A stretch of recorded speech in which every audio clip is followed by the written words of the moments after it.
అయితే మంగళగౌరి వ్రతం ఏదైతే చేస్తామో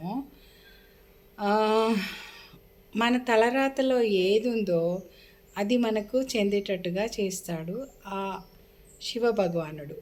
పూర్వం సూత మహర్షి తన అనుచరులు తన శిష్యులందరితోటి శ్రావణ మాసపు మంగళగౌరి వ్రతమహత్యము చెప్తున్నాడు. అయితే ఆ వ్రతమహత్యము అంతకుముందు శ్రీకృష్ణుడు ద్రౌపదికి చెప్పాడు, వ్రతం చేయించాడు. మరి రుక్మిణి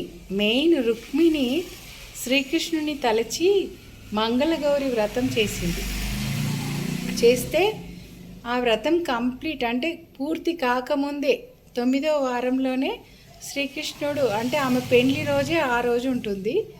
ఆ వ్రతం మొత్తము అందరికీ భోజనాలు పెట్టేసి ఇంకా చివరి వారంలో అందరికీ వాయినం ఇస్తారనమాట, తాంబూలం అదంతా. అప్పుడు శ్రీకృష్ణునికి ఒక లేఖ రాస్తుంది ఆమె, నన్ను తొందరగా వచ్చి తీసుకెళ్ళండి, నేను మిమ్మల్ని ప్రేమిస్తున్నాను, మీరే నాకు అన్నీ, మీ గురించి విన్నాను చాలా రోజులుగా, మీరే వచ్చి నన్ను వివాహం చేసుకోవాలి అని చెప్తుంది ఆ లెటర్లో.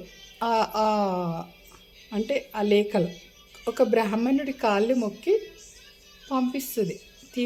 ఈ లెటరు ఇది ఆయనకి ఇచ్చేసి రమ్మని చెప్తుంది. అయితే ఆమెను ఆయన రుక్మ అనేసి అన్నయ్య కొడతా అంటాడు, ఆయన వైపే తిరగొద్దు, ఆయనను చూడొద్దు అంటాడు. ఆయనకి జరాసంధునిచ్చి పెళ్లి చేద్దామని చూస్తారు. అప్పుడు ఈయన అగస్త్య మహర్షి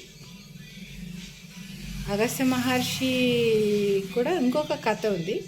అయితే ఈ రుక్మిణి కథ అంటే ఆ కథ చేసి 9 మంగళవారాలు అమ్మవారిని కాత్యాయని దేవిని పూజ చేసి ఆమె